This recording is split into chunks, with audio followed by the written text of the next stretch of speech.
And that is it. 3 hours and 17 minutes later, we've made it all the way through the Monday Troy recap and Joe, pod. over to you. Kick off in 10 minutes. Woo, woo, woo, woo, woo, woo. What's up, everybody? It's Chris Sims Unbuttoned. It's episode 432. The great Ahmed Fareed is here today.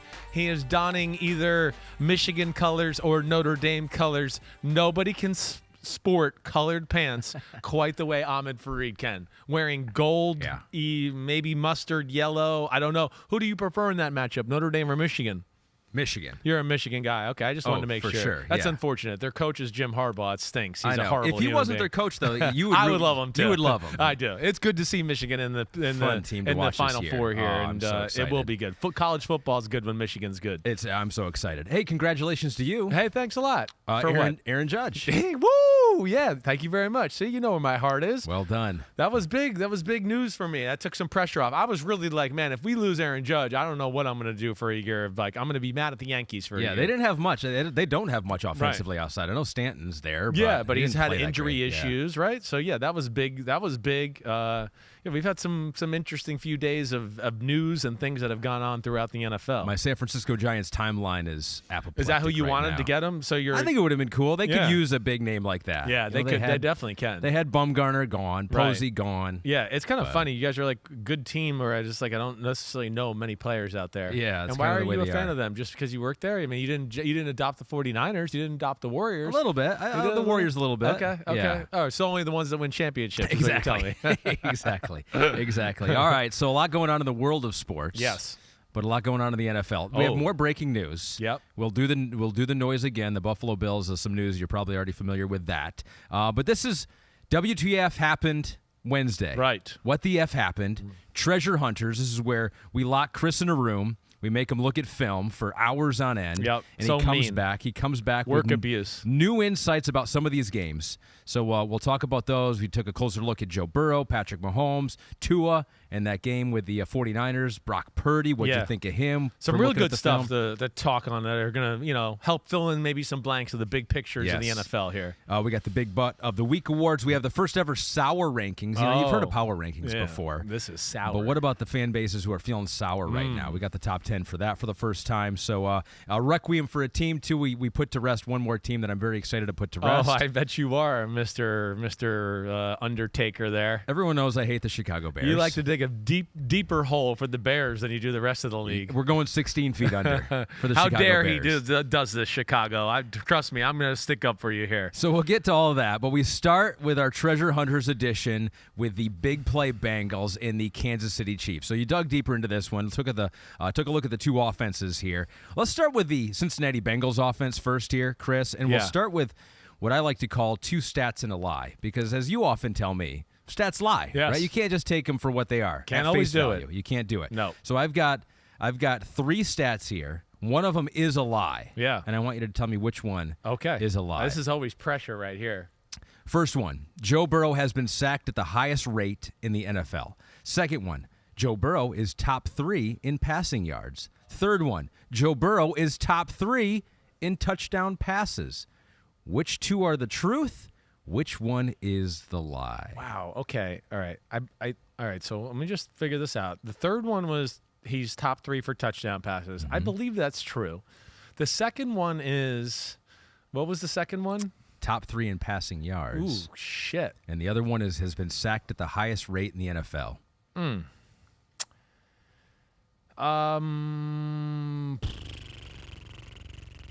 I think the first one's a lie.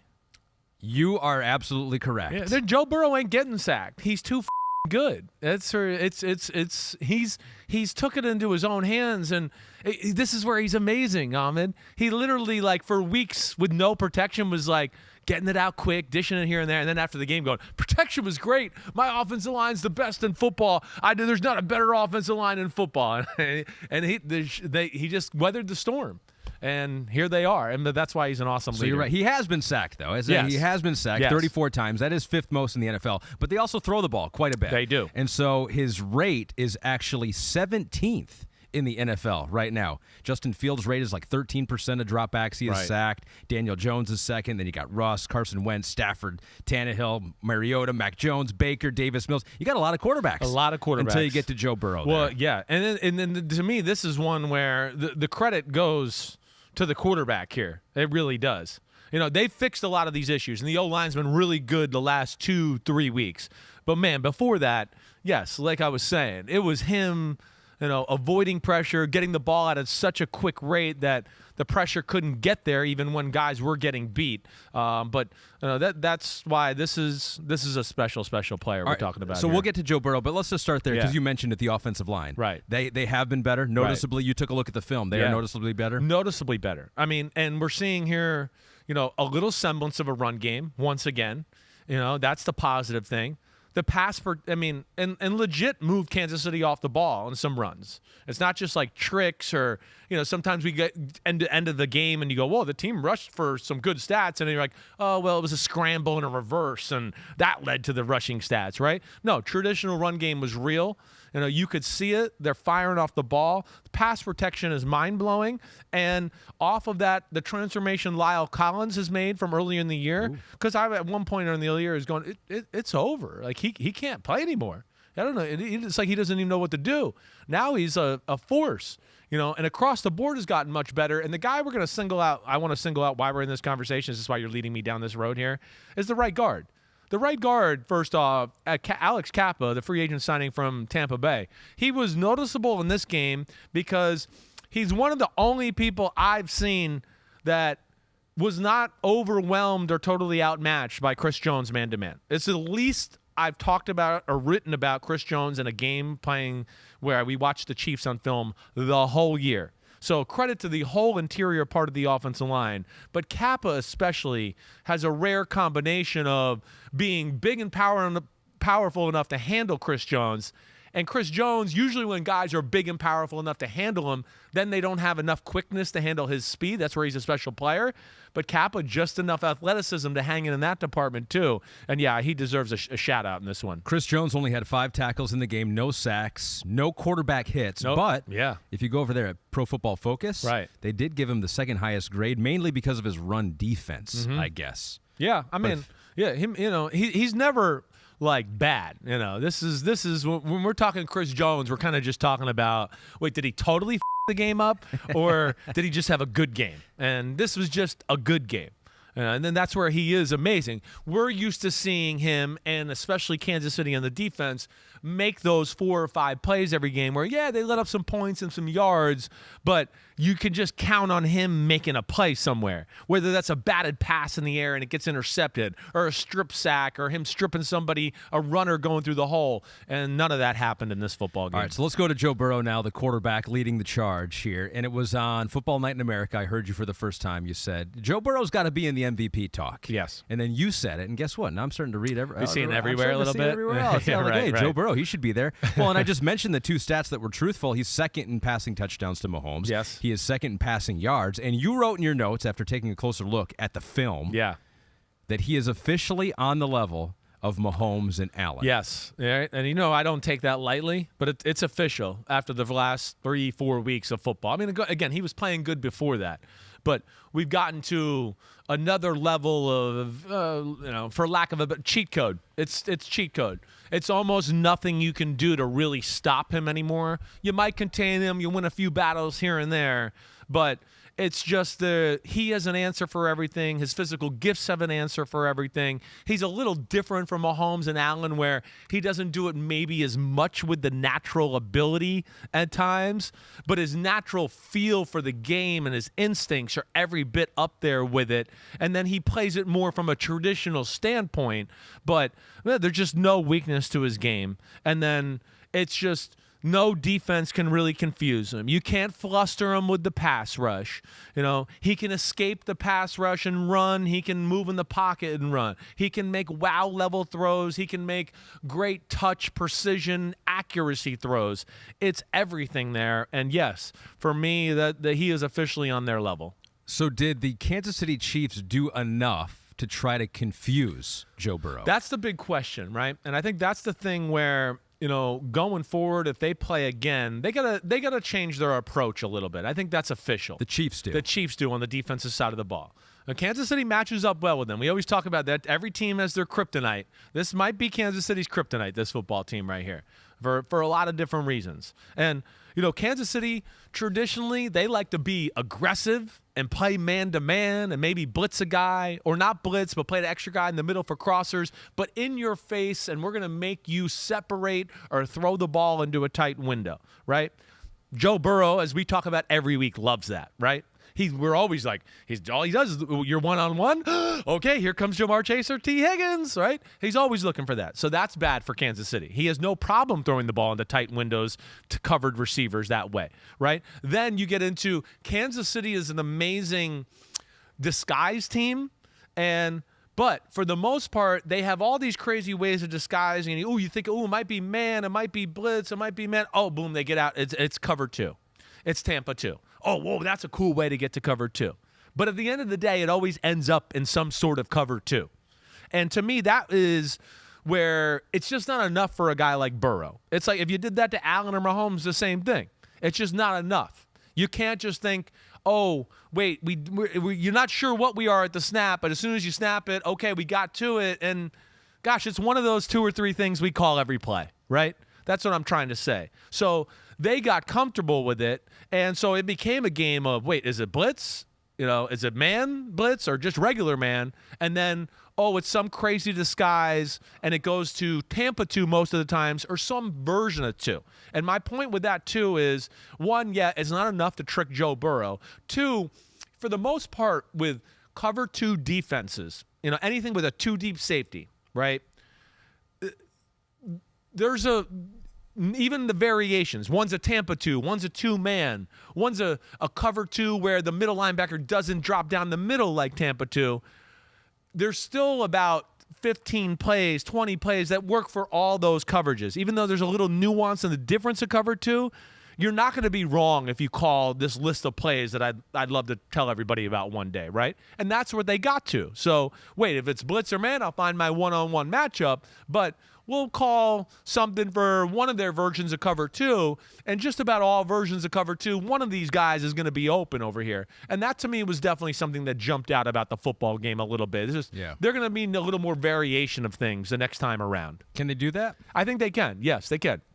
I've seen Spags bring out coverages that, like we've talked about with McDermott, or, even we'll talk about with Lou and Aruma on the Bengals here, where, when he was with the Giants back in the day, where I'd go, I don't know what coverage this is, but they're all over people, and it's just right. I think they have a younger team.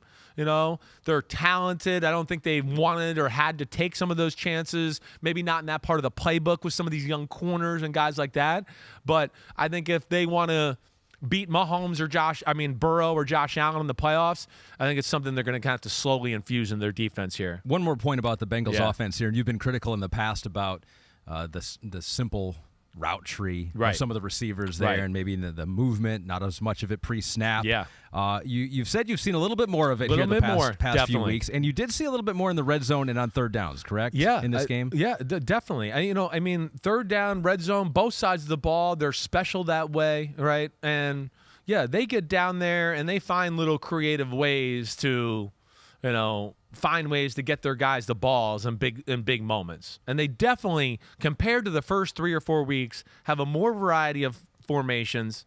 There is pre-snap movement. I still would love to see more, right? But it's still a point now where at least it's appeasing me. Is that what I want to say? You've been appeased. I've been appeased, right? You were angry. Yeah. You were yelling at them. So where I don't go, oh, this is so annoying. This is so, oh, they're in that formation. Oh, they're in that formation. Yeah, so that's where it has improved. It's a little annoying. Now, the Chiefs, for that matter, they had some moments in this game where they didn't play in that formula. Early on, they played on defense when the Bengals went down the score the first 2 drives. They kind of tried to play the disguise, cover 2, we won't give up the big play, do any of that. And he just picks you apart. Their offense is good, like I've said. It's got all the good base core plays. I wish there was more wow. But between that, them being able to run the ball, Kansas City was dying a slow death. And then we got into late in the second, or after those 2 touchdown drives, and I think Spagnuolo was like, all right, he's just gonna pick us apart. We got to take some calculated risk, play some man here, do some of that. Take a chance on third down to what you're saying where, they stop the Bengals on one of the field goal drives. They play man-to-man, no safety in the middle of the field, and they doubled Kelsey. I'm thinking the other way around here. Wait, what was it? Yeah, they did some of that. They did. I got them flipped here because there's intricate things. Spagnuolo and the Chiefs did some things where, hey, let's double Chase or Higgins here on a third down from the 18. Right. But I think there's got to be more of that infused, not against all teams, but just if they play the Bengals again, they gotta flirt with that stuff a little more. All right, so that's a little bit of look there. I think maybe one of the more surprising things is that the Bengals defensively have figured out ways to kind of slow down, and you kind of touched on it right there a little bit. Yeah. Because I don't think people think about the Cincinnati Bengals like, oh, that's a dominant defense. I know. Although you think they're better than people give them credit for. 100%. I've been saying that since last year. It's one of the things I said. It's one of the things I said during the mid part of the year where I was going, man, watch out for the Bengals because I don't see a real weakness with their team, and their defense is legit, and it's official. It's beyond legit. The way it's played the last 4 or 5 weeks, it's in that conversation for a top 5 defense in football. Wow. Yeah, it is. There's no weakness to it. There's no weakness to it talent-wise like we just talked about on Monday. And then when you add Lou Anarumo and what he does, schematically, it's a double whammy. So you go, talent plus, creativity and thoughtfulness and detail, that leads to, Mahomes being 16 for 27 for 223, right? When do we see that stat line from Patrick Mahomes? Exact stat line? Well, maybe the first time ever. Man, but you know what I mean. That few of completions. Again, I know he made some yards there with that, but that's a rare stat line to see from the Chiefs and that crew there. All right, so you noted a few things here. You said early on it was basically a different coverage in every play. So that would be opposite of what you were seeing from the Chiefs. Exactly right. Because I think I think they're one of the teams that realized this last year, and I think are one of the teams that, showed a little bit of another part of a blueprint in the AFC Championship game. But just like we've talked about with the Mahomes-Allen matchup or whatever, it's the same thing. Because I think that it's gotten to a point with Mahomes where, I know we've hit on this. You just can't go, we're going to take away the big play. He will pick you apart. That's over. That's all over. And then, of course, you don't want to play too aggressive because you're going to get torched. But it was the things that jumped out to me were, third and long or third and 5+ was a three-man rush with some coverage behind it. And then it was third and 5 or less, and they went, we're going to blitz and bring the house and make him throw a ball, and we got pretty good corners, and we feel good about it, and we'll take our chance. Now, they got beat by the 2 deep throws down the field to Marquez Valdes-Scantling, but, again, there's a number of other plays where they won, so you got to, take it where you can get it. But that, to me, is the biggest thing. The amount, the variety. We talked about the Chiefs where it's basically like 3 things the whole game. The Bengals, it's impossible to know what they're going to play. And then let alone, they change it up as far as, I don't know exactly what version of cover 3 they're playing here. And then, there's combination coverages, Ahmed, where one side they'll be playing cover 2. The other side, they'll be playing cover 0 man-to-man with no safety help. And they've used that extra safety to help out somewhere else. So as a play caller and as an ex-quarterback, I looked at and go, that's hard to think. You usually come off the sideline and talk to your quarterbacks and your QB coach and, hey, they're playing us this way and blah, blah, blah. We got to start getting to these plays and, hey, maybe we should package this play with this play. And I don't know how the you do that against the Bengals because you just go, we saw 3 different defenses the last drive, and the drive before that were 3 different defenses, and that's where they're really tough on Kansas City. So we have some numbers here on Patrick Mahomes targeting his receivers 10 or more yards downfield by half versus the Bengals. Let's take a look at those numbers here. For those listening that can't see the numbers, I'll try to read them for you here. First half, he was 1 for 7 on those 10 or more yards down the field targets. In the second half, he was 3 for 4, hit those MVS passes like you mentioned, kind of like the first time in the game where exactly they really where they hit a unlocked play downfield, right? That defense deep. Yep. His average time to throw in the second half was 2.88, so he was more decisive there. But also of note, versus the three-man rush, Patrick Mahomes in the game, just 1 for 4, 6 yards, and a sack. So they really only had those couple of long plays in the second half. Although you did like something that you did see from the Chiefs offense, and that running game is becoming a little more real for them. It's real. It's real, and Ahmed, we've been doing this for 2.5 years now. Like, you've heard me over the last 2.5 years sometimes go, I wish they give you just a little more to defend at times, right? Whether that be run game or the screens and the speed reverse. The silver lining in the game is all that stuff was really successful, right? It was all that stuff really is what moved the ball up and down the field for the most part against the Bengals when they did move the ball. So that's something you go, teams are going to watch that and go, damn, we got to defend that, let alone the other stuff and all that. It was the meat and potatoes, the plays we always see them kind of be successful. Their normal offense that, there was no answers for Cincinnati that way. And then it was disappointing with some of the three-man rushes too. They got a little more pressure on Mahomes on a few of them than you like. You go, damn, it's 5-on-3. They can't get there that quick and make a move. He wanted to buy time, and he had an unbelievable touchdown pass an unbelievable play that got called back by penalty against a three-man rush where he made it happen like that. But overall, it's just, it's all the different looks and the variety, and they have a good feel for, like I said, the base package of what Kansas City likes to do in their drop-back pass game. And that's where Kansas City's going to have to go back to the lab and figure out how they want to attack this team if they play them again. One more thing on the Chiefs offense that I thought was interesting that you pointed out here is that there may be a tell. Like pitchers are tipping their pitches sometimes. What's going on? Right. There's something underneath the center, right? Yeah. What'd you notice about the Chiefs offense and Patrick Mahomes? I'm always skeptical when they're underneath the center. Yeah. I mean, again, I played for some good offensive coordinators and things like that where, John Gruden, we'd shotgun, and all of a sudden he wanted to get underneath the center because we wanted to take a play-action bomb throw, right? Yeah. Right? And so they're in the shotgun the whole game. And then, they get underneath the center early in the game, and they ran it one time. But it's like they ran it that one time just to set up their – and I say this in the room, watching the game on Sunday afternoon, and I said it when they were playing on Sunday night a few weeks ago. Just when they're underneath the center, something's up. They don't want to go into the center. Andy Reid's not drawing up plays like that. They're doing that because it's going to be a reverse. It's going to be some sort of trick play, a play-action pass, something like that, where they're hoping that, you'll think we're just going to run the ball and hand it off. Come up here to the line of scrimmage. So, and they were ready for that. Cincinnati and Lou, they're not stupid. This team right here, this is not what they want to do. They're not playing a smash mouth. And, that's something to always watch out for Kansas City when he's underneath the center. But Denver Broncos, if you were not ready for that next week, now you are. A little free nugget from Chris Sims right there. Chiefs are at the Broncos. The Chiefs have won 13 straight versus Denver. That secondary, though, is very good. That pass defense for the Broncos is very good. Could be tough sledding for Patrick Mahomes. That Denver defense makes it tough on just about everybody. So I don't expect it to be easy, especially in the pass game. We'll see.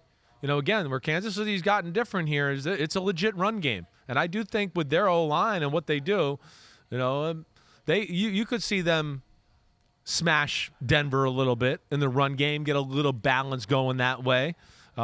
We know it's always tough to stop Kansas City, and they're going to be on their game this week and pissed off because they lost this one. For the Bengals, they may be able to run the ball pretty well. They're taking on the Cleveland Browns, who have one of the worst run defenses in the league, and maybe they get Joe Mixon back, too. Maybe they get Joe Mixon back. Samaje Perine's been really good, right? They've had issues with, one, like Cleveland not being able to protect all that well when they've played them. I don't think that's going to be an issue this time around, right?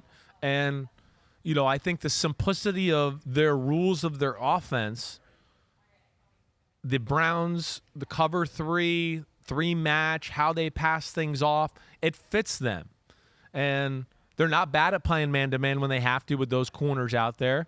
So that's where it can be a tough matchup for the Bengals. But the Bengals are, they to me, have turned the corner. We'll see. They got a tough schedule here, but they've turned the corner into – last few weeks, they're getting it together, they're playing good, and I like what I see, to now where I just go and I go, I think they're one of the better teams in the AFC, and I think we're officially into that conversation here. Pete asks a good question in my ear. Samaje Perine over 150 total yards last game. Do you think even with Joe Mixon coming back, he's carved himself a bigger role? Yes, without a doubt. I think he's where Mixon in his career.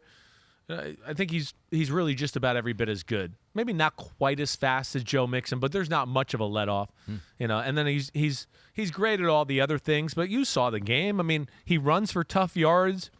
He's great at catching the ball out of the backfield. He's got a great feel along with Burrow of just the right spot to settle in the zone. Hey, Joe's looking downfield. He's not there. I knew exactly where to sit. He gets me the ball. I turn up for 5 more yards. He's really good that way. I go back into there. They're a ball-controlled passing offense. And now they're starting to get the run. If they can get the run game going a little bit, they're gonna be tough to handle, and that's why it's gonna be tough for Kansas City with them, right? Because Kansas City, they got stuck in a little bind of, hey, we want to play zone, we want to take away the big plays, we don't want Chase and Higgins to be one-on-one on our guys, but shit, him picking us apart in the zone, and oh man, they're running the ball 5 yards up the middle every time, and that made them, have to do some things too, which it led to the back shoulders by Jamar Chase, or the slant route to T. Higgins to win the football game at the end, which was an unbelievable third window, way over the middle throw, incredible coverage. No, people around him, Joe Burrow has to shorten his stroke. The guts he has to even make the throw, let alone the throw itself, was unreal to put Kansas City away. You know what we should do? I just thought of this when you were saying that, because I know how much you like that throw. We should do an end of the year, like top 5 Chris Sims throws, like your favorite top 5 throws. Yeah, I would like that. For whatever reason, right? Yeah, that'd be cool. I'd be down for that. The Josh Allen 70-yarder. Yeah. Yeah. Or it could be a Joe Burrow tight window, sidearm. Yeah. Ooh. It's got to be completed, though. We can't just not, and it can't be a 70-yarder that just looked pretty and was cool. What if it's dropped? What if it's a great Maybe. It'll be debatable. There's some good, tasty nuggets in that first game there. I like that. Thank you. It was a good one. Good one to watch, and could be the AFC Championship game again. This next game, though, I think that was the appetizer for some really juicy stuff. There's some juicy stuff in this next one. Okay. So we got the Dolphins and the 49ers. Just talked about 2 of the best offensive teams in football with the Bengals and the Chiefs. I think Dolphins are in that category, too, with the big plays that they can make. They didn't make as many in this game. Maybe that was expected going against the 49ers, who have one of the best defenses in football. That's what I expected, maybe for number 1. So, and the 49ers won this game with a backup quarterback, 33-17. Great game for them. We'll get to them. But was this a case where San Francisco and Kyle Shanahan, they know Mike McDaniel, they know what he's going to do, and they're one move ahead. They're one step ahead. Did they just shut down Mike McDaniel's scheme on offense for the Dolphins? Absolutely not. Absolutely not. I came in the game the same thought you did, that you just said a little bit. 49ers defense is so good. They'll have some answers. They'll pose some problems for the Dolphins. This game, the Dolphins lost. The score is way misleading. Nobody should look at the score and really think anything of it. I mean, this game was tight. It was close. And my base overall theme would be, this game made me go, no, the Dolphins are really good. The Dolphins are one of the best teams in football. There's no doubt about it. This game made you say that. 100%. I have never seen the 49ers defense exposed the way they were in this football game. Not in the Kyle Shanahan era. Never. I've never seen a team have more open receivers, relegating them to going, oh, shit, we just got to play cover 2. We give up. We can't cover it all. They're screwing us up in our passing of zone coverages. It was the most exposed they've ever been in their life. That's where it was amazing.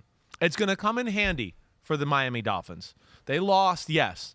But there's no way they can walk off that field and go, we were outclassed. I mean, I came away, I'm just going to get to the end right now, going, if they play again, all right, and I know we'll dig in here in a second, if they play again, the Dolphins can feel very comfortable with their game plan and go, we can do it again. The 49ers will watch the game back and go, we have to change a lot of shit up because we only won that game for one reason. Tua played horrible. Tua missed. Tua's been really good all year. Again, I'm not and I think this is going to be a great learning experience for him. But they're not going to be able to rely on Tua not playing good again if they play again, because Tua's played good all year. You can't expect that. That was a little bit of an outlier. And there's probably a little bit of like, Ahmed, you play a great defense. They're fast. They're big. Like, remember in basketball, you'd be like, yeah, we got open shots against this team. Everybody says they're good defense, but, man, we kept missing them. And, you as the game goes, you go, yeah, we're missing them, but we're rushing them because how fast and how long they are, right? So you're never like, oh, I'm open for three. Right? You're always like, oh, gosh, that guy's coming at me. Oh, yeah, I was open, but I rushed it, and he was so big and had so many thoughts going. And I feel like that happened to Tua in this a little bit, where he's just like, whoa, they're fast. They're everywhere. And it just got to him a little bit to where he missed some throws in this football game that they were bad. And I know how I'm viewed here, but I'm just saying that they were bad. There was more plays and yards left on this field than just about any game I watched in NFL this year. And I'm not trying to take a low blow. I mean, we can go into the video evidence or whatever, but that's where I was amazed by the Miami Dolphins and the attack. I've never seen anybody. Kansas City, I know, scored 44, right, earlier this year against the 49ers. They did some good things, don't get me wrong, but Mahomes made some throws where you just go, well, shit, nobody on the planet's going to get the ball in that window. That's just amazing. This was one where you went, oh my gosh, the 49ers, their heads are spinning and they don't know what to do. And they just missed some opportunities, the Miami Dolphins. So, from talking to you before this, Yeah. you were like, as you're writing these notes and as you're watching the film, Yeah. you're like, oh no. You're like, I know. oh, I'm no. always self-conscious. I don't want wanna to be the hater guy. You don't want to be the hater. I don't. Anybody that knows me really, and I'm not trying to be a hater, and I don't hate against this guy. I just don't like the fan base that follows him sometimes, as we've said many times. And the evidence was there that there were some big plays out there because they made a couple of huge plays. Huge for long plays. touchdowns. Huge plays. So we have gone through. We can't show you the video here on this podcast Right. because Roger Goodell will come here to NBC Sports and take you off, they put you in handcuffs. It's like we can't necessarily show video all the time. So we have some still shots Right. of the all 22. So if you're watching on YouTube or Peacock, you'll see some of these still shots of the Miami Dolphins offense. If you are listening, Chris will do a great job of explaining exactly what he saw here. And don't start yet. I just want to sit with this first, too. Because we're debunking themes here. This is what we're doing. Okay. Because I hear too much on TV. Well, hey, receivers dropped the ball. He had a few drops, but I would go, they would have been great catches. The throw needs to be better. Yeah. So, but again, I'm just trying to debunk because sometimes I just watch TV and I go, I don't know, I just watched this game for like 3 hours. This is bullshit what this person's saying. It's bullshit. He's just taking an easy way out and saying something. And it's right. So it's, the drops and all that, and the 49ers defense does this to everybody. Yeah, they do this to everybody. But no offense like this has gone in. This is the best offense in football. They're amazing. And then the other element I hear on TV for 2 straight days is, well, man, he was under a lot of pressure. And I want to go, I was literally, and you saw my notes, watching the film with something on the TV, and they're telling me he was under a lot of pressure, and I'm going, wait, I'm 40 plays in. I don't think I've seen anybody around him yet, except for 1 or 2 plays. So the numbers agree with you. Yeah. Tua was pressured on 27% of his dropbacks, 8th lowest rate in the NFL last week. For the season, it's 23%, second lowest rate So in the it's NFL. more than normal. Offensive line has been pretty good for the Dolphins. Well, and it's not even always the offensive line. This goes into their offense, too. Yes. Right? I know you saw this in my notes. They just don't let you rush the passer.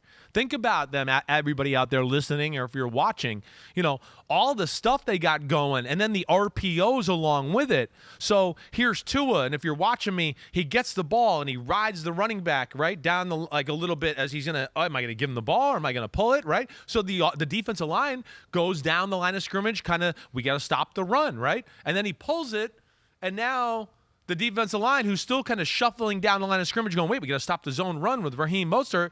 Oh, wait, he's going. Now we get it in a pass rush. Well, he's already patted the ball twice by that time you started to rush him. So the offense really helps their O-line out. He got under some pressure as the game went on. I'm not denying that. But when people just try to say he was under pressure all day, well, I'm throwing the challenge flag out there. That's all I'm saying with that one. All right, so let's go through some of these shots, Yeah, all right? let's do it. Let's do that. All right, I'll read it. You and read just it. do a quick little explanation of what you saw. Great. There was a first third down. It was 3rd and 6. It was an incomplete pass to Trent Sherfield. Tyreek seems open. Yeah, here. and this is one, and we're going to go Possibly. back, and I'm going to show you. This is because this picture doesn't do it justice, right? Right here, people are going to look at it and go, wait, Tyreek's not open, and I'm telling you that Hufanga was just going downhill, and this is the fastest human in the history of football. These guys, like when you got a Tyreek Hill who's at full speed and a guy who's not turning and running and just getting out of his breakdown position, if we played this 10 yards down the field, 15 yards down the field, this is when you gear up to throw the ball to Tyreek because he's going to just fly by. This is, I had these looks a million times with Joey Galloway. This is where I thrive. Oh, he's not getting back enough. He better be turning and running. I don't care that he's still 5 yards in front of him because by the time he turns and runs, Joey's going to be 10 yards by him. And so and then he takes a risk here and throws the ball in the middle of the sure field, and Warner almost picks it off here. But this was the first one to where I go, man, he should have got to the top of the drop and just launched it. But this is not as egregious as some of the ones we'll see. All right, 2nd down and 7. Yep. It was a throw to Waddle. It was not a great throw to Waddle. What did you see on this play? Oh, yeah, well. First quarter, 4 minutes to go. This is what I see first. Okay. Okay. Well, that one is he open there? Even to me, that is obvious. Okay, that's the first read. The pocket was totally fine. I don't know. Tua's eyes were a little all over the place, but I mean, this is gone. This is 7-on-7. The pocket's fine. Okay, so the ball should have gone to Tyreek here. This is touchdown, and the Miami Dolphins are up 14-0 at this point after this play. But nonetheless, he sets up here off the pocket. And again, look at the picture too. Look at the people who have gone down the line of scrimmage with the speed sweep guy towards the top of the screen and all that, right? He's only got one guy around him who they pushed by him. But now he's got Waddle coming across here who's in the middle of the screen at 40-yard line that people are watching. And he is wide open for a crosser as Tua sets up. He gets past this linebacker here who's at the 38-yard line, and he throws the ball high. And again, it's one of those where if he catches it, there's nobody. The other guy's chasing Tyreek down. He's going to catch it. He might turn up and run for a touchdown, let alone he's going to get a 30-yard gain at least. So that was an opportunity early on left on the field. It was another miss. And then here's another one in the first quarter. Yep. 50 seconds left about. It was a 1st and 10, and he's looking for Waddle again here in the middle of the field. Oh, yeah, and just misses it. He had the high ball working. And I didn't dive in close to mechanics as far as why he kept throwing it high. But that was definitely the throw of the day here. And having a receiver that open is unusual in the NFL. I mean, that's the three. I mean, I know the first one doesn't look open. I wish we could have showed it a little bit more. But the picture 2 and 3. I mean, picture 2 had 2 guys that were so open that doesn't ever happen in the NFL. This, yes, Ahmed, I mean, you tell me, who's the closest defender? How many yards away you think? Looks like probably 5 at least. Yeah, right? Shazier behind the 51, Shazier, I'm choking on saying his name. He's chasing him, right? 5-6 yards behind. Yeah. So there you go. So there's that one. Yes, that was another opportunity to get outside of their own end zone. And again, this is one where with these type of players here, Waddle, Tyreek Hill, they catch the ball. You see there's only 2 defenders left behind them, and they're chasing other receivers to where you just go, I don't know what's going to happen here if he catches this ball. This is going to be scary, right? I've never seen this with the 49ers, guys. I'm not trying to be. And that's as big a point as Tua missed these guys. That's as big a point you're trying to make here is that they got some guys open. If Tua has this game over again, he might hit all those guys. If they play them again, Tua's going to throw for 500 yards. He's not going to miss these.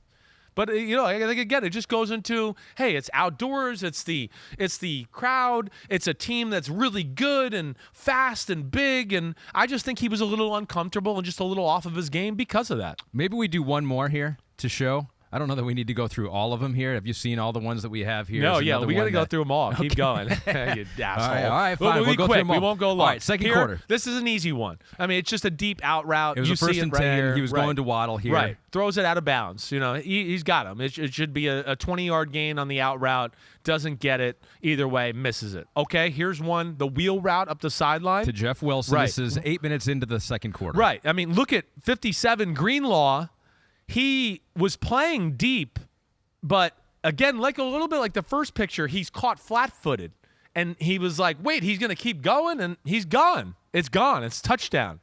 And Wilson could have maybe caught this. It would have been one of those over the shoulder, I'm going to dive, close to the out of bounds to catch it. But it should have been a walk-in touchdown. This is Jeff Wilson. He's other than the guys on his own team, he's the fastest guy in the field. Mm-hmm. So that was a missed opportunity. He would have loved that too. He would definitely have pay back. He would have given the ball to spiked it in Shanahan's face over there. 3 minutes, 46 seconds to go in the second quarter. 2nd and 8. In cut over the middle, high, right? Looking Got for Tyreek. Hill. You can see how open he is. Right, it's incredible separation. Ball almost gets intercepted. Well, we do have an interception with 2 minutes to go in the third quarter. Looking for Tyreek. This is the next play after his first interception. And his first interception, listen, it wasn't a good play. Football happens. He did get under pressure. Jeff Wilson was kind of stumbling and not looking, and he threw it, and he made a mistake. I'm not going to harp on that. But this here, again, as you see, he's wide open, right, Ahmed? For those listening. He's wide open. It's a 6-yard out route. And the guy covering him is 6 yards behind him and running backwards because he's so scared Tyreek Hill's going to run by him. Yeah. So he misses the throw off of Tyreek Hill's hands, interception. So that was all the bad. And you mentioned on the first shot, it didn't look like Tyreek was open. You're like, maybe he's not open. I know. He is fast. Maybe he's going to run by. Yeah, you got to just trust me on those ones. Here's the last one. This was the touchdown. This is the touchdown. And I think it's a similar look. Again, if we took same look this, as the first one, it's like Tyreek is 4 or 5 yards, behind. Not behind. Right. He's, he hasn't gotten to the defensive secondary. Charvarius Ward is out in front of him and running, right? Yep. And even if we had this snapshot even just a little before this, Hufanga, who's the safety in the middle of the field, you see him there, Ahmed, right? He's starting to collapse on Sherfield. But if you got it to where when Tua was actually gathering up to throw, right now he's in the middle of his throwing motion, Hufanga was kind of in a spot where you go, well, he's not open right here. But through practice and the speed of your guy, wait, he's going to run by these guys once the ball's in the air, especially a guy who is flat-footed or his attention is downhill. And, this is... if he throws this ball like the first picture we show and you just drop back and you launch it, the same result's going to happen, in my opinion. And I think most quarterbacks or anybody who played football's opinion, because he's just got him in a spot where, yes, he's going to run by anyone, and the defenders are not in a position to where they're advantageous here to get the ball. And this was a great throw and on the money and touchdown Miami Dolphins. So to sum up, that was one of the better games that maybe you have seen from Mike McDaniel and one of the worst games you've seen from Tua. It's the worst game Tua's played all year, and he still made a lot of good throws. I'm not trying to. My point here was, first off, let's be real, some people on TV. And then second off, like I said, I've never seen anybody do that to the 49ers. Never. And it's one of those, again, where I just came away going to the game and going, if the 49ers and they do get to the Super Bowl, they don't want to see this team again. This, to me, would not be good for them. It's a tough matchup for them. And, man, yeah, they just missed some opportunities in this one. Well, maybe all they need to do is just score 33 points with their backup quarterback like they did in this game. Well done, Brock Purdy, as we take a quick look at the 49ers offense, just to take a look at what happened here. He wants to move the pod now because he's like, that one took too long, so we got to get it going here. I've got an internal clock. I'm like a quarterback. You are. Look, you're Joe Burrow over here. I just got to step up. Got to get it out. Got to get it out. So how about the 49ers offense? Brock Purdy comes in there cold off the bench.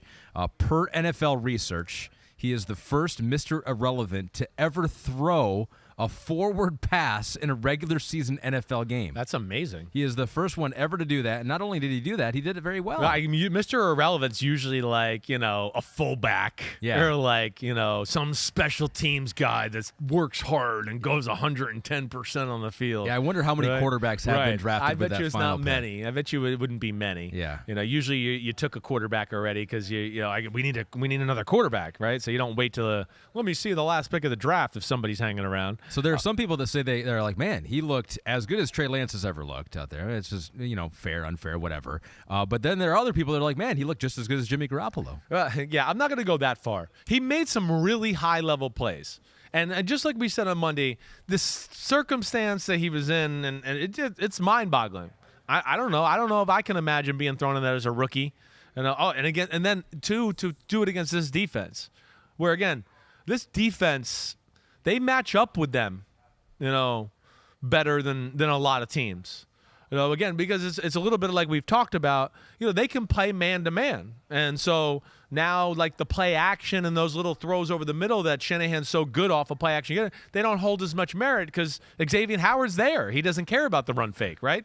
So but man, he missed some really easy ones where you went, oh, God, damn, that's the one you should hit. The play before, holy shit, I don't know how you hit that one and you made it, right? But just never flustered and really, made a few mistakes, but nothing glaring. Had the interception, but I thought really did a really good job and made some huge plays in some big moments. He is a good athlete, and his arm's better than I thought. I think that's the other thing I'll take away, too. And his arm, just by a base level, looked every bit as strong as Jimmy Garoppolo's. And, to your point with the people saying that Trey Lance, he's played more football than Trey Lance. He's a little more seasoned. I think he knows how to play the position in a more traditional manner. He doesn't have the upside Trey Lance does and some of the wow factor, but he knows how to do that. The 49ers won this game just out of their toughness, their battle-testedness, the fact that they've been in games like this and they weren't flustered. I mean, that's really – I came away and I thought I was going to go in this game and go, oh, what did Shanahan must have done this and done that and done this, and this is going to be cool. And I came away going, no, they made some really good plays on third down, and he made some great plays. And again, that's an area Miami really struggled in this football game. And their toughness running the football. And this was one of the first games I thought all year where it's like they wanted to stop the run. They knew it was Brock Purdy, and they just said, no, we're going to run it for 5 up your ass, and here we go. And they still got 5. And that was the impressive part for the Niners. Is that the offensive line dominating a very good defensive line? Exactly right. It was I thought one of the better performances by their O-line, 100%. It was one of the first games all year where I went, traditional run game got going here a little bit. It wasn't beautiful, but it was good enough to keep them in 3rd and 4 so Brock Purdy could not have to make some unreal, amazing laser beam throw to get the first down. That was the big part of the football game. And, between McCaffrey out of the backfield, his route running is just, it's off the charts good. What do you think about his role? Because he had 17 carries in this one. Yeah. They had Jordan Mason, Yep. who had 8 carries for 51 yards, so pretty productive day for him. Yes, I really like the way he looked. In a lot of ways, I like almost the way he looks as a runner more than McCaffrey. He just hits the hole. He's a bigger human being. He's a little more physical that way. I think they could get into something here where McCaffrey, Jordan Mason, Deebo Samuel are all on the field at the same time, and you don't know who's going to – like McCaffrey's route running it's better than Deebo Samuel's. I mean, he's that good of a route runner. You could line him up a receiver all game long and never notice that it was a running back out there. He is that high level. And they are starting to do some of that stuff with him. But, yeah, when he was at traditional running back, the Dolphins were cued into, wait, they're going to run the ball and they're going to give it to him. It wasn't an easy day until he broke that last run, right? I mean, you take away that last run, he's got 16 carries for 36 yards. That's not the day you want, right? But they were patient with it, and then the Jordan Mason runs were really the star of the show, let alone with some Brock Purdy blitzes in your face, big-time throws on third downs that won the game for them and helped them get over the hump. 49ers did get some good news on Jimmy Garoppolo. Maybe he'll come in with a cape on in the conference championship game or Super Bowl. I guess it's not season-ending, but it will be pretty late. So they're that's going to be tough. Finish out the regular season with Brock Purdy, and so their next game is against the Tampa Bay Buccaneers. So now they have a whole week to prepare with Brock Purdy. They know it's going to be Brock. Right. What would be different? What do you anticipate being different for that 49ers offense and Kyle Shanahan? Yeah, I don't know if it's going to be a lot different. I don't know. My thing is... You think they can do a lot of the same things they did with Jimmy? I do. And I think they got to manage it a little bit better. Say what you want, as good as he looked and as seasoned as he is for a rookie and all that, like, it's still a rookie. And, my big thing was don't go too crazy. Like 2 years ago or 3 years ago when Nick Mullins came in, I thought Shanahan was too aggressive with Nick Mullins. And there were some games where I just went, put him in the trust tree too much. If he just kneeled on the ball the whole game, they would have won the game. But they trusted Nick Mullins, and he strip sack, he throws a stupid interception, whatever. Shanahan's management of games and trusting in his team has been phenomenal this year, I have thought. And I think he will pound the rock, have some Shanahan specials and plays like that, and he's going to tell Brock, our defense is awesome. We're not playing the Dolphins again, maybe to the Super Bowl. So you can depend on them stopping and not having so many people open, and let's just play that way. And I'll dial up some plays for you to take some shots, and I know the plays you're most comfortable with in the drop-back pass game. But I don't think fundamentally it's going to change a whole lot. I don't. And that's where Shanahan's good with these backup quarterbacks. Sometimes I wish he would pick guys that are a little more talented, and I've been critical of that. But at the same time, for the backup position, he picks these guys that are, basically like, they're coaches. They're nerds. They're your chalkboard gym rat type of guys. They're, and that's what he loved about Nick Mullins. He would tell it to people all the time. Nick Mullins, he could teach the offense to the offense, right? And I think that's what we got here. So he'll trust them, more than you would think for a rookie QB. Would be a pretty good game to have on Sunday night, 49ers Bucks, but we have the Dolphins and Chargers on Sunday Night Football coming up here in just a couple of days. That'd be a good one. Maria Taylor's going to sit down with Tua and show him this podcast. Be like, how does this make you feel? And she's going to be like, Ahmed Fareed picked all these plays out. What do you think of this guy? No, he'll see that part where I tried to fast forward and you denied me.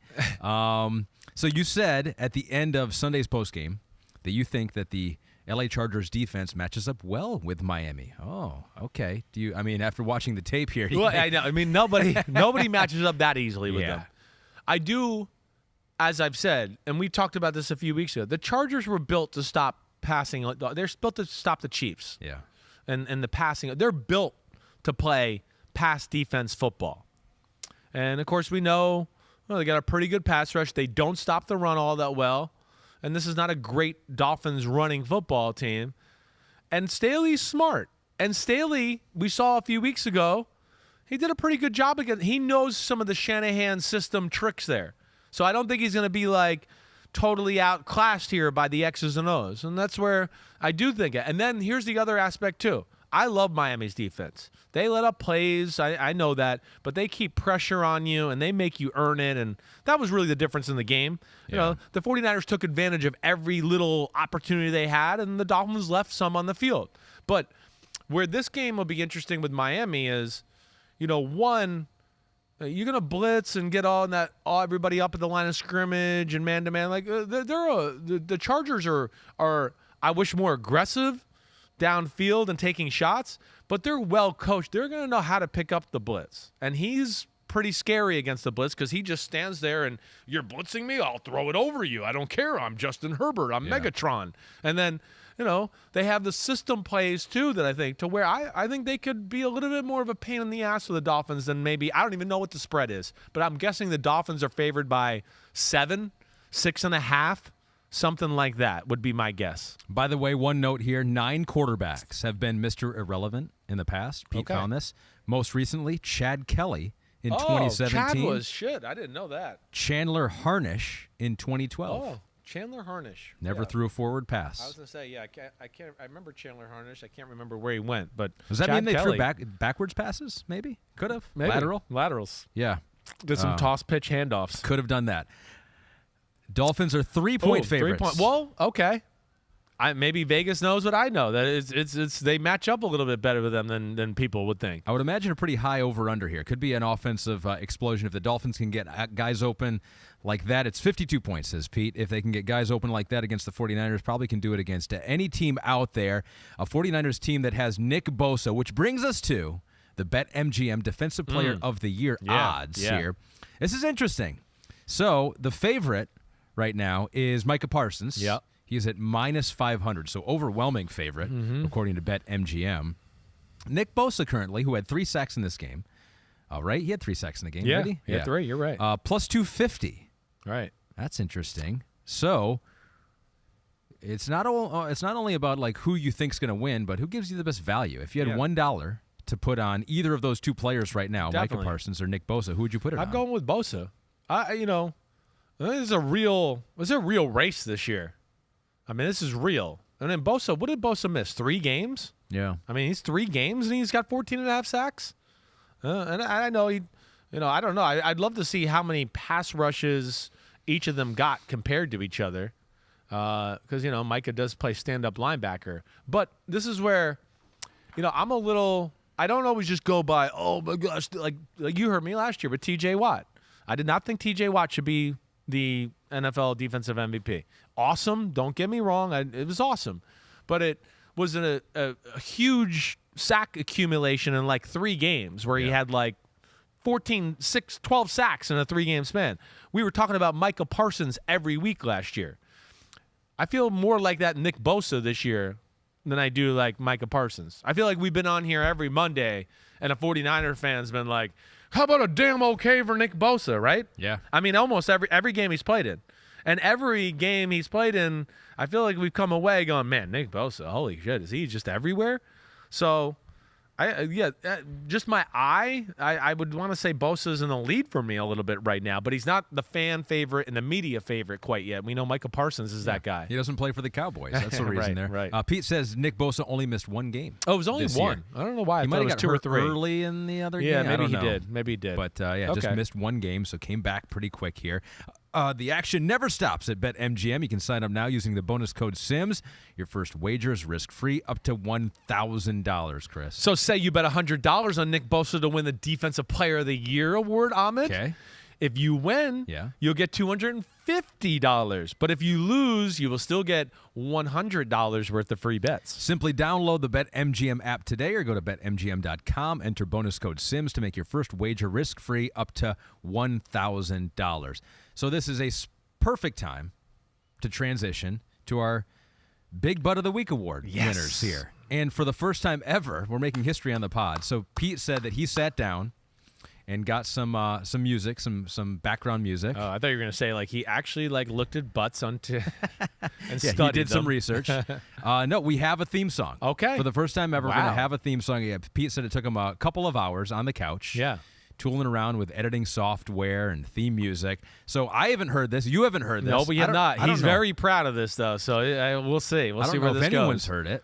For the first time ever, the Big Butt of the Week award intro song. Woo! It is that time. Big butts, and we cannot lie. The Big Butt of the Week award. Time to give some love to these big guys. Some tushes. There's a couple sacks, forced fumble. He's a butt-ting superstar. Woo! Give it to him, Ahmed. One butt cheek. And this is why you're the big butt expert of the world right now. Yeah. I love it, Pete. Well done. Well done. There was like Pete. a little mix of I like big butts and then the salt and pepper, like, ooh, baby. Yeah, push it. I almost felt like there was a little mixture there of those. A sampling. Ooh, baby. I love it. But big butts. All right, well done. I think that sticks, right? I do. I think it sticks. I mean, I hope the homies agree. They always have some say in this. That's true. That's true. If you homies gotta like it. If you don't want to hear it again, just tweet at Chris. But if you're a member of Tuanon, we're going to throw out your vote. So we're just going to think you're hating entirely. You're so funny. So let's start with Edge here because Thomas Gatz, TV, our good friend, on the last pod said if it's not Nick Bosa, we're going to have words. Unfortunately, Thomas, it's not Nick. Although we just gave him a lot of love last segment. We gave him a lot. We can't let him do that every week. He did only play 38 snaps last game, so it was very efficient. But I like the guys who play most of the game here. And I'm going with Chandler Jones for the Raiders. Showed up really for the first time. The first time all year. Came into the game with half a sack on the season, had 3 in the first half alone, 11 pressures, 7 hurries, and part of a transformation, I think, for this Raiders defense going forward here. Hopefully. For Josh McDaniels. Yeah, I mean, they're a team that's certainly on the rise right now and playing really good. And, the Chargers O-line, it's got some injuries. It's not, it's pass protected well despite those injuries, but it's still not one of the best. So, yeah, I'd like to see a little bit more, but that was a positive for a hot football team. And, I mean, one of the most disappointing free agent acquisitions of last year so far this season, right? I mean, we were all expecting, Max Crosby and Chandler Jones, and it's just been Max Crosby. Mm-hmm. And where is Chandler Jones? He was, the first half, that's all me, Coach Dungy, and Jason Garrett could talk about because it's just like we're watching games and, you're getting ready for the show, and every time you look up, it's like Chandler's on Justin Herbert again. It was definitely the coming out party for him. So this probably feels good for him, right? It's got like he gets the sacks. He's probably thinking, like, Ahmed's got to see that, right? He's got to see that. Definitely. Now the pressure's off. You like him, and he's made it. He's got one of the Elephant Awards.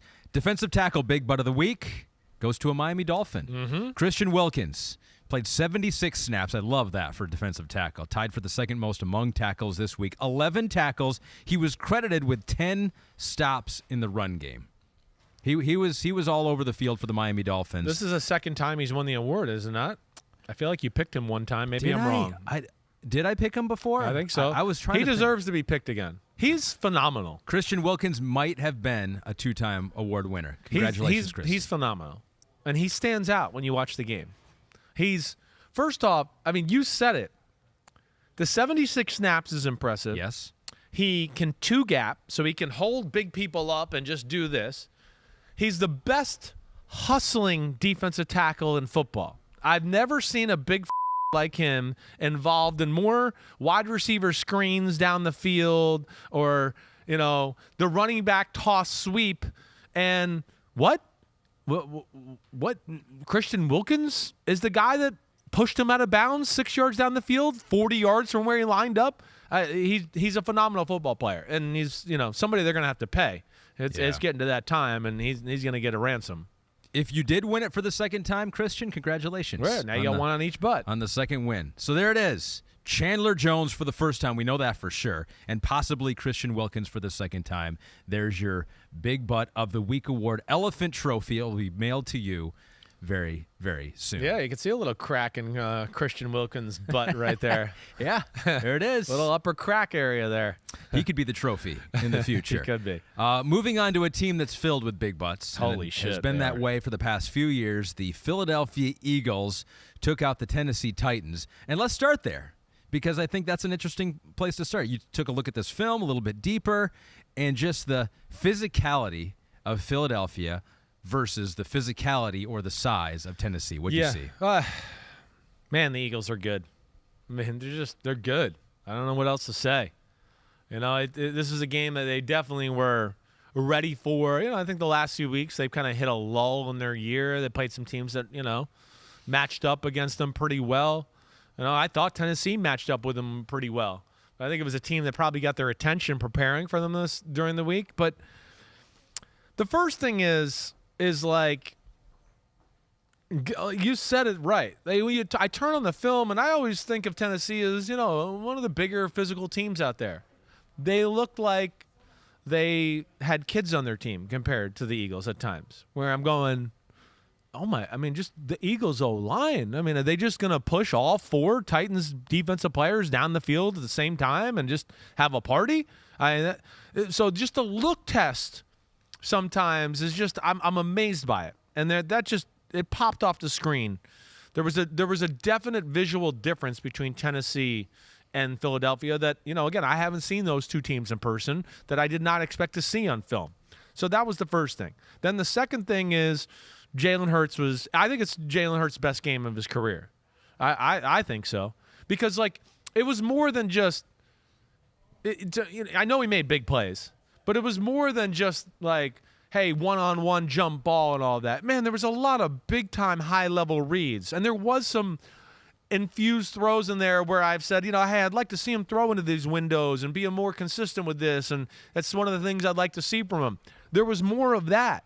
And then when you take into account that Tennessee was playing defenses that were begging the Eagles to run, begging them. We're going to drop back. We're going to have safeties back. And the Eagles were like, nah, we're still going to throw it. We'll tell you what we're going to do. And just no answers for them at all. It was they made them, got a little lull in the late first, early second quarter. But other than that, the Eagles just absolutely had their way with the Titans defense. Of course, after the game, the big news was the firing of the GM for the Titans, John Robinson. Who I worked with in New England. I like John a lot. That's one of the shockers of the year to me. What they've done there, in Tennessee, the team they've built, so relevant the last few years, right? They used to have A.J. Brown, though. Listen, it's and hard. He scored 2 touchdowns against him. Do you think that was part of it? Well, I know it's a part of some issues there in Tennessee. I know that.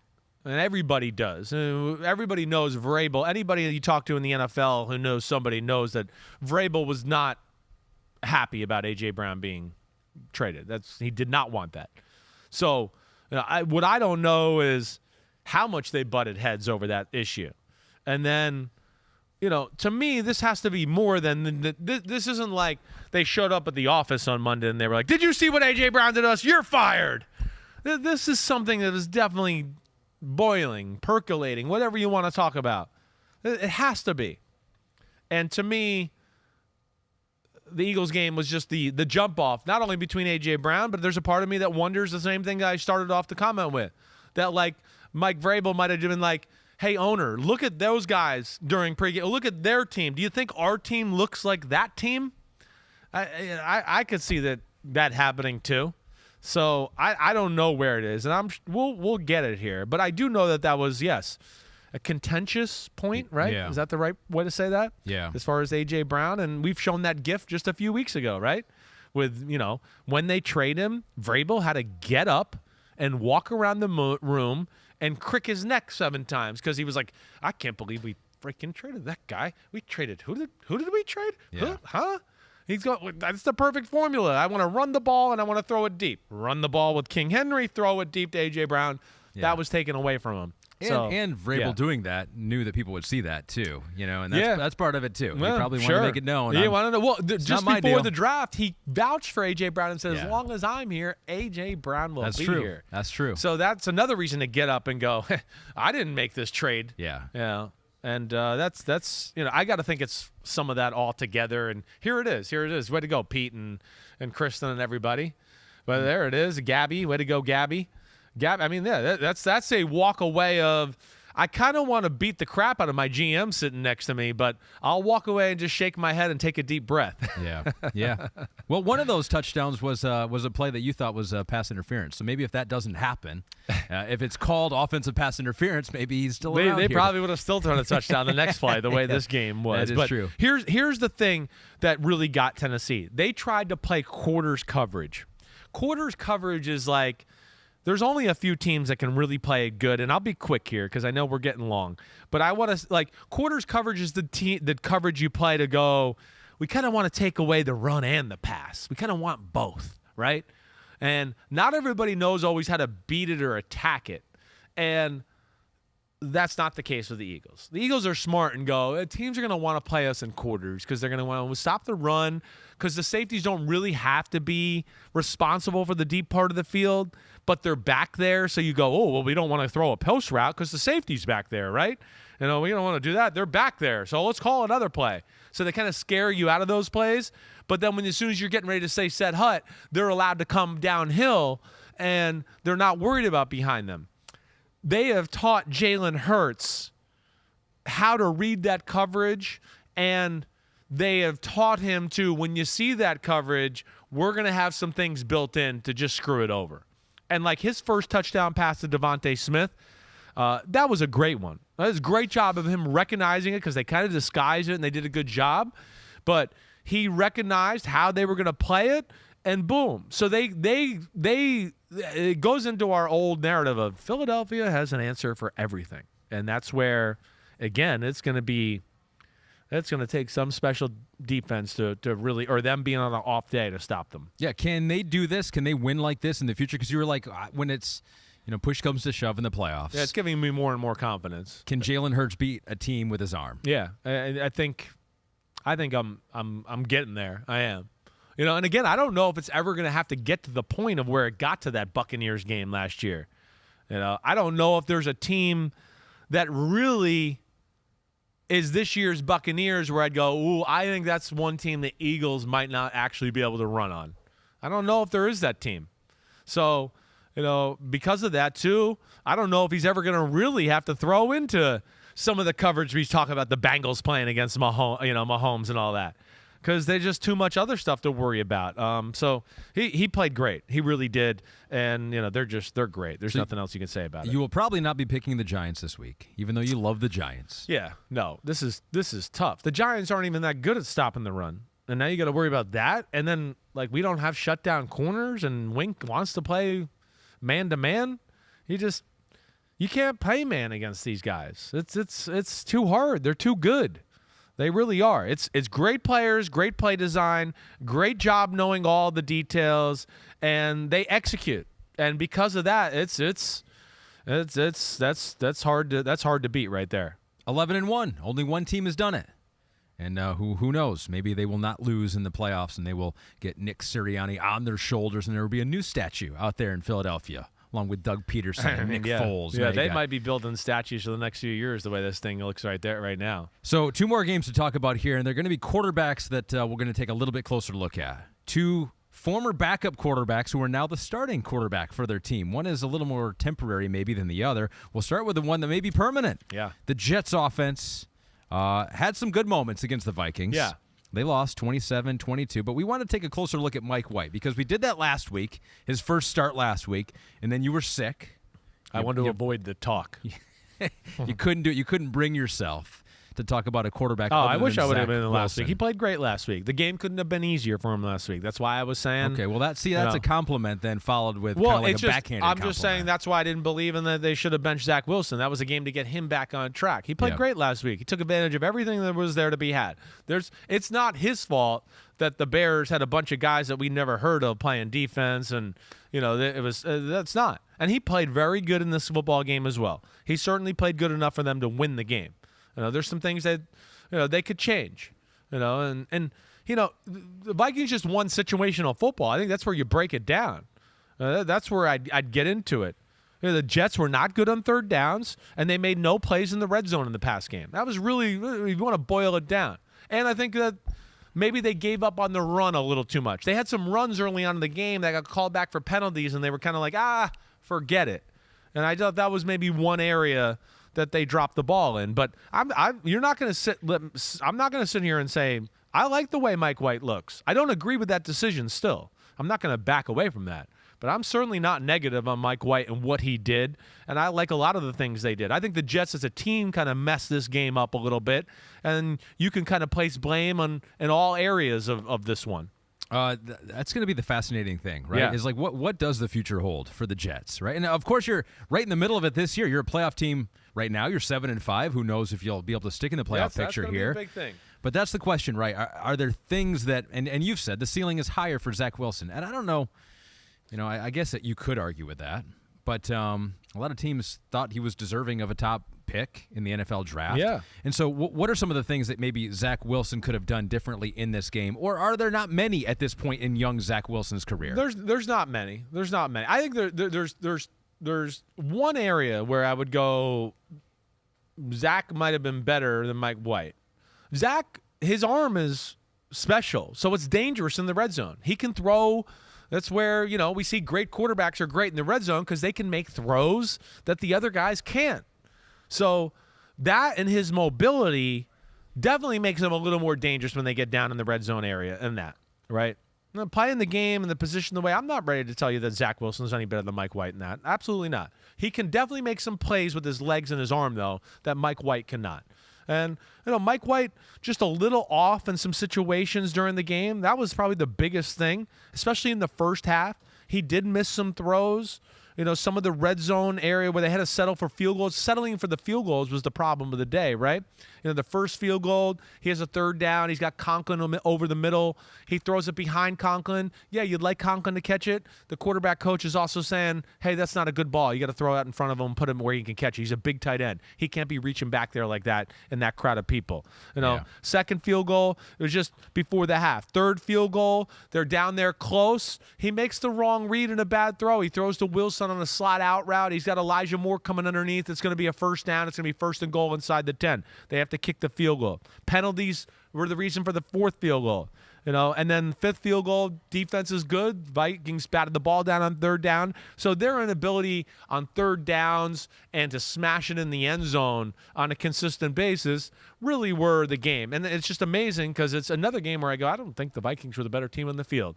But the gotta have it moments and the situations, they seem to win those more times than not. And there's something to say about that. There's one thing that Mike White has that Zach Wilson didn't have, and that is a better relationship, at least seems like, on the field, right, with Garrett Wilson. Yeah. Right? 8 catches, 162 yards, had a 60-yarder in the game. What do you see that's different about that connection? Well, is it just looking for him more? Looking for him more. I don't know. Maybe the offense is a little bit more open because they trust Mike White to make the right decisions more. I think that would probably be the other thing I would say, too. I would say maybe there's more to that. The Jets' offense is still a little frustrating to me. They lead the league in throwing, like, the swing route, right, to the running back or the guy they fake the reverse to, right? It's like 8 times a game. And it was that way with Zach Wilson. It's not Mike White thing or Zach. It's just that and throws over the middle. I just go, oh, my gosh, how many times can we throw the swing route and the jam the slant over the middle? Some form of a slant. There's all these different versions of it. Well, I'll tell you what. What was your question there? Oh, yeah, but he's finding Wilson. He is. And Wilson's talented. He's a great route runner, and he's shown a little more physicality in catching balls and breaking tackles, and especially the big play that he had down the left sidelines where he almost scored and he stepped out of bounds. How could two guys with the last name Wilson not have a connection? I know, right? It doesn't make any sense. No, hey, listen, that'd be the number one thing that is weird to me is, the way Garrett Wilson and Elijah Moore have acted with Mike White as compared to Zach Wilson. That's probably the thing that concerns me more than anything. Although Elijah Moore open, not getting the ball, maybe he'll change now. Maybe he'll go back to the Zach Wilson camp now. Next up for Mike White, it's a difficult defense to go against, although they've had some injuries. But the Buffalo Bills in Buffalo, and that is where our breaking news is for the day. I don't even want to do the noise. It's just too sad. So Von Miller, we knew he was hurt, knew it was a knee injury, didn't think it was that serious. They had exploratory surgery, Sean McDermott says. So they went in there to look around, and I guess it was worse than they thought. Yeah. And so he will have season-ending, or I guess he already did, ACL surgery. Yeah, once they opened him up, I guess they fixed it out, right? Yes. But, gosh. The NFL, they love to do that. Like, hey, we're not sure what's wrong with you. Let's just go open you up and see what's wrong in there. We'll just open you up, and I'll charge the team $700,000 for surgery. Yeah. But no. I mean, in all seriousness, that stinks. That stinks. It stinks when it's the one guy the team really went all in on to kind of get him over the hump, and we could see that he was making a difference for them. Huge difference, right. And now they're not going to have him down the stretch. That stinks. And, I mean – again, I like the Bills, and I think you could tell. I root for the teams that I like the quarterbacks a lot of the time. That's why I like the Bengals and Joe Burrow and Mahomes, and I like Josh Allen. I respect the coaching staff up there, and it's a big time blow. It's a big time blow. I mean, one of the reasons they beat Kansas City is why Von Miller. One of the reasons they beat the Rams early in the year was Von Miller. I mean, he's closed some games out for them. In a big-time way, and that's where that's going to hurt against the upper echelon teams in the NFL. Are they still your favorite out of the AFC now? I think they are. They are your favorite. I think they are. I'm not going to bail them. The Chiefs and the Bengals, I think are and the Dolphins are all very close. With Von Miller, it would be no debate, or I guess it's still close. No, it's still debate. I think it's still I still look at Buffalo. And, they messed up some games. I don't think anybody's, outplays them or totally dominates them or anything to where, I think I'd still give Buffalo the slight edge there.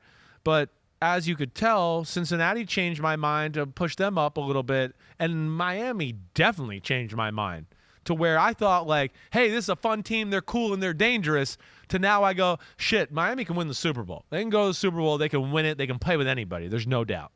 So some teams getting better in your mind over in the AFC. So that means the Ravens probably got some work to do here. So our last game we're going to talk about just real quick here. Tyler Huntley is in. Lamar Jackson is out for at least days to weeks. Not a season-ending injury for Lamar here. They got just enough offense to beat the hapless Denver Broncos. Just enough. 10-9 was the final score here.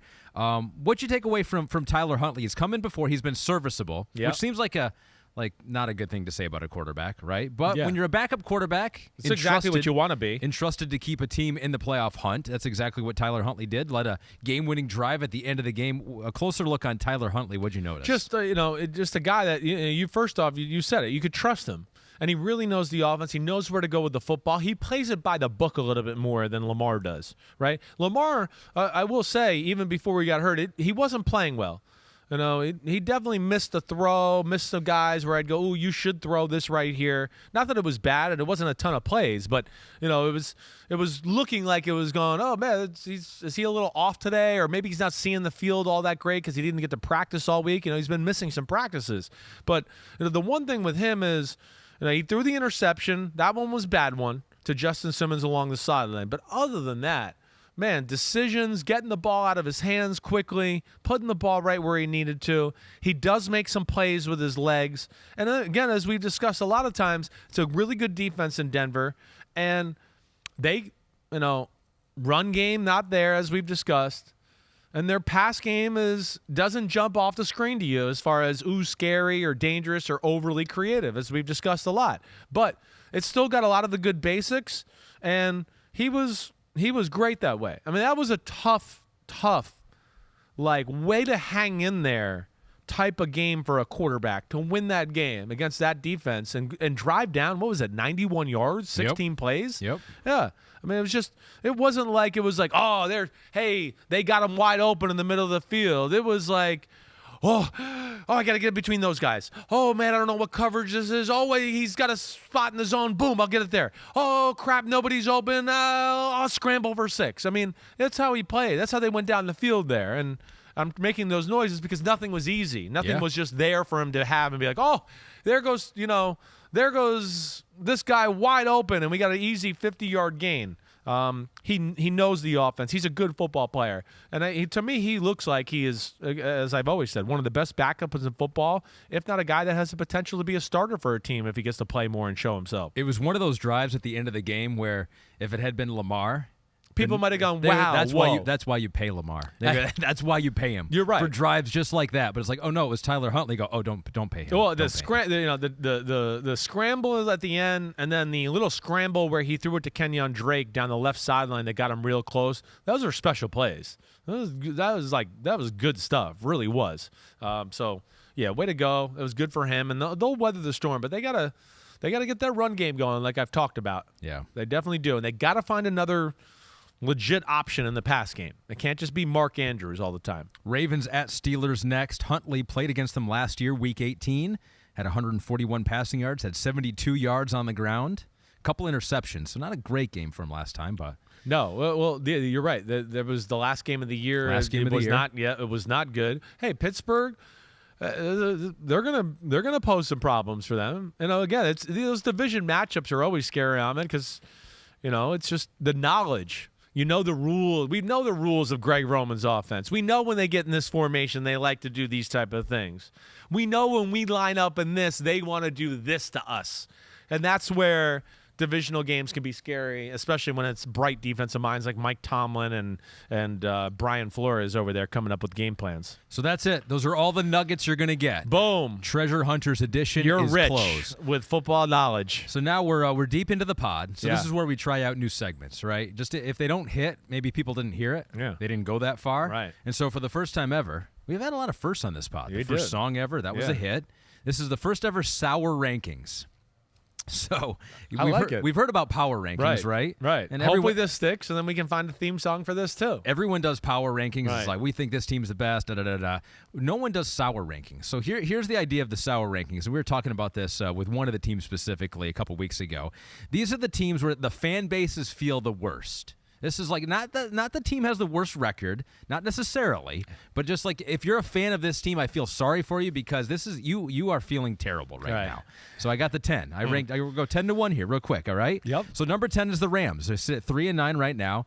A total collapse this year, injuries, but you still have that Super Bowl. Yeah, so that kind of takes the edge off, right? Exactly. You can be like, man, this is a disappointing year, but damn, that ring's pretty from last year, and we were champs. So number 9 is the Raiders, a playoff team from last season. Yeah. So that's why it stings a little bit. Yeah. But they're close to moving out here if they get rolling. Yeah, that's right. They're going to get out of these sour rankings here soon. Number 8, our only team with a winning record, our only team currently in the playoff picture.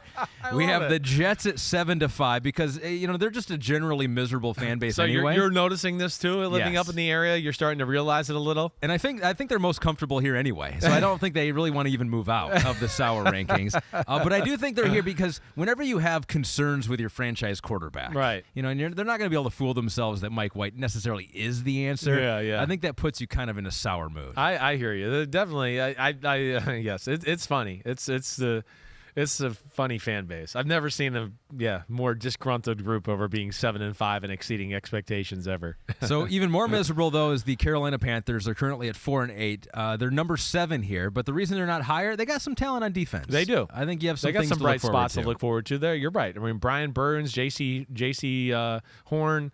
there's definitely some guys over there to build around. Number 6 is the Arizona Cardinals Ooh. at 4-8 right now. Just the Yeah. pieces are not fitting together. You're wondering what the future holds. Yeah, I would agree with that. I wonder if the head coach will be there next year. Yep, exactly. You wonder if the quarterback will be there for my number 5 team, the Packers. Packers fans at 5-8. They haven't felt this feeling in a long, long time. No. It's like, what is happening? We're not a playoff team. We're not very good. Yeah. And our quarterback may be done. I think you're being even nice to them. I think they could probably have been even more sour. You think it feels worse to be a Packer fan than some of these teams? I got to think their expectations were like, we're going to be the number 1 seed again. I mean, could go back to the Super Bowl, and Rodgers will be amazing. It might not be an MVP, but it'll still be amazing. But yeah, they definitely they're good to be in the top 5. I'm with you there. I think the only thing that helps you out if you're a Packers fan is a faith in the franchise, right? Yeah, it's right. like I think we can figure this yeah, out. we I seem don't to know. always right. Jordan Love was pretty good in those few throws we saw. I don't know, maybe. Yep. Number 4 is the Browns, because this is supposed to be the time that they are good, right? Yeah. And you saw Deshaun. Of course, there's going to be some rust there. It's just you just wonder if it's going to come together for this team. I agree. They blew some games. They're better than the 5-7 record. They were better than their record last year. And yeah, you got the Deshaun cloud hovering over you. That's not the best. Now the top 3 in the sour rankings. The team with the worst record in the NFL is number 3, the Houston Texans. You've got very few building blocks. You need a new quarterback. But the only thing that's not making them number 1 here or number 2 is I think they're kind of used to this feeling. Right, the expectations were not there. Exactly. We kind of expected them to be 1-10 at this point of the Yes. year. I mean, I don't think any of us thought it was going to be much better than that. As a lifelong, and you might have a top quarterback in the draft coming your sure, way. yeah. As a Right. lifelong Lions fan, it's like it's bad, but it's not as bad when you didn't have those high expectations. Right. Our top 2 fan bases had those expectations. Number 2, the fans that I feel second worst for, that have the second worst feeling in the NFL right now, the New Orleans Saints. 4-9. You got a new coach. You're thinking that might not work. Who's our quarterback going to be? Our Kamara's getting up there. Our salary cap situation is not Jordan great. Cameron's getting up there. Cameron Jordan's getting up there. Yeah, either Don't have one. a first-round pick. The best team in football has it. Terrible. The top 5 pick Oh my right now. gosh. The Eagles are picking in the top 5. It just feels bad. It's comical. So I think Yeah. it's pretty. I mean, like this, And I then feel good about this. Yeah, one. I think you're right. It's good. They're better than a 4-9 football team. They've messed it up. They messed it up the other night. They got screwed over. Again, people need to check out our clips we showed on PFT today with Donovan Smith holding on almost every play the last 2 drives. Wow. Embarrassment, that way for the NFL. They got to fix it. It's driving coaches crazy all over the league. Then the other thing too is, do you Mark Ingram stepping out of bounds? Yeah, that didn't make Just sense. because, I don't know, his ankle got tweaked for a second when he Yeah. could have walked for a first down. When the game was over, he gets the first down, it's over.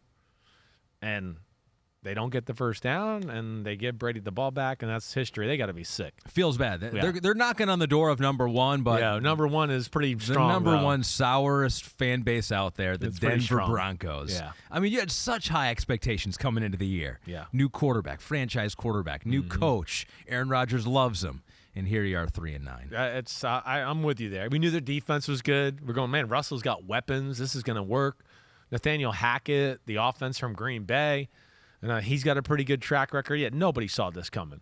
Let alone, it's 3-9 with like 3 ugly wins that were still ugly quarterback play. And yeah, it's a guy that we were putting in the Hall of Fame to where right now you look at it and go, he's definitely played like one of the 10 worst quarterbacks in football this year. And I know he's not that bad. It's new and whatever else, but damn, it's been that bad this year. And that's where it's, yeah. I mean, people thinking, they're going to in the playoffs. They're going to make a run. And then it's not even anywhere near that. Yes. So if you're a Denver Bronco fan, you should at least feel good that we know how bad this hurts. That's right. We send feel the your Sour pain. Patch Kids to all of you out there. Exactly, yeah. Right. The Get a yellow sponsor. one. Oh, can we get a sponsor? That'd be Yeah, great. that would be. So our first ever Sour Rankings Denver Bronco fan base. Well I'm done. sorry. I like it. I I'm like it. sorry. You didn't go chalk. You had some real logic Didn't go there. chalk. There Yeah. was some logic Way there. to go. Congratulations, Chicago Bears. You were not in the Sour Rankings, because you got Justin Fields. You should feel good about Feels that. kind of good. You have at Right. least You one got a piece where you're like, all right, he might be kind of good. ton of money next year to spend in free agency. Yeah, they'll be all right. But I do have bad news for the Bears. You're done. You've been eliminated from the postseason. And we did find this Don't out. say it with such joy. I know. My most hated team, but I do like some of the pieces they have, and I do like watching Justin Fields. How can you not, right? And then Pete texted me yesterday, and he goes, "Oh, we forgot to do the Bears and bury them on Monday. Do you want to just wait till next Monday?" And I go, "No, let's do it. I'm always ready to bury the Chicago What an Bears." asshole this guy is, Chicago. So, time for Requiem for a Team. The Chicago Bears are dead. Cue the music. Look at it. He's as juiced up as I've seen him for one right here. He's sitting up straight. He fixed his glasses. Oh, my gosh. He's ready. This is 2 hours into the pod, too, and this is as lively as I've been. Here lie the Chicago Bears. It's a team that did not win enough wars on the field, giving up too many scores. But Justin Fields was quite slick, handing out presents like St. Nick, throwing the football to both his team and yours. You took a shot at him no matter what, I did. though. I had to. I complimented him, and then I brought him back down to earth. But Chicago Bears, you're done. Better luck next year. Actually, no. Worse luck next year. I hope you never make the playoffs again. It's awesome. All right, well done. Well done. That's it. Yeah, you're right, though. They don't deserve to be in the sour rankings, not with the way that quarterback's playing right now. Yeah, you have a franchise quarterback that people are excited about. You feel okay. I said on the show today, I don't know, is he the greatest running quarterback we've ever seen? Man, I'm dead serious. Michael Vick was awesome. I know, and trust me, I got front row seats at it, like to see it. Yeah. And I used to be sitting there on like 3rd and 44 and be like, he's gonna run for the first. I mean, it really was, and he'd get like 43, and you'd be like, holy shit, I don't know how we tackled him. Yeah, but it feels this way with this guy too. It's they can't even lay a finger on him. No. That's when you know, like Michael Vick, he'd go out there and be like, no one touched him. I think Vick was quicker. I think Fields is straight away faster. I think that would be my... And bigger, too, I think. Yeah, I think he's bigger, for sure. For sure. He can't throw it like Mike. Mike was a gifted arm and a gifted natural thrower. He really was. But, man, yeah, Fields is... He's on his way to maybe being the greatest running quarterback we've ever seen in football history here. He's got 3 rushing touchdowns of 50 or more yards, most by a quarterback in his career in the Super Bowl era. Most in his career, Pete? Yeah. Wow. Yeah, nobody's done that. I know. I remember hearing it a few weeks ago when he did it. Or this week when he did it, and I was like, whoa, that's a shocking stat. But, yeah, good for Justin Fields. All right, that's a pod. There's a pod. That's a pod. We did it. I hope everybody enjoyed What the Happened podcast. I hadn't said that the whole time. I had to say it one time. That's true. Yeah. Did you swear that much in this pod? I swear it a little bit, but I tried to dial it back because I think I broke the record last time. I mean, literally a list so long that a picture couldn't do it. We had to show a video of the long scroll. So that's when I knew, okay, I've been saying it a little too many. Yeah, and there are sometimes people out there on YouTube will go like, hey, you got to get these podcasts up a little bit earlier or whatever. And like, Chris swears a lot. It takes a little extra to get it up there. Yeah. It does. More bleeps have to be. 52 on Monday. Wow. That might have been a record. Yeah, it was a record. It was a record, definitely. All right, everybody. I will not say another swear word. I will be doing the podcast tomorrow with Mike Florio, the Picks podcast. I had a decent week in my best bets. The league is crazy, and I'm probably still not that great. Better luck next year. But listen to the info. I'll bury you as a gambler. Oh, next year we're doing it. Me and you too. You're getting involved too. Okay. But we'll see you Monday. Ahmed and I will be back. Enjoy the Week 14 matchups of football games. Thursday night, it's going to be a good one. Raiders get to watch their offense. I know it's the crappy Rams, but nonetheless, the Raiders aren't out of it. I'm going to be excited to see that. Could be Baker Mayfield. Could be. And I don't think so quite yet, but probably next week. Hey, keep the questions coming in. Keep tuning in to the podcast. Please rate, subscribe, review, all of that good stuff. Ahmed, thanks for leading the charge as always. Peace out, homies. Clap it up.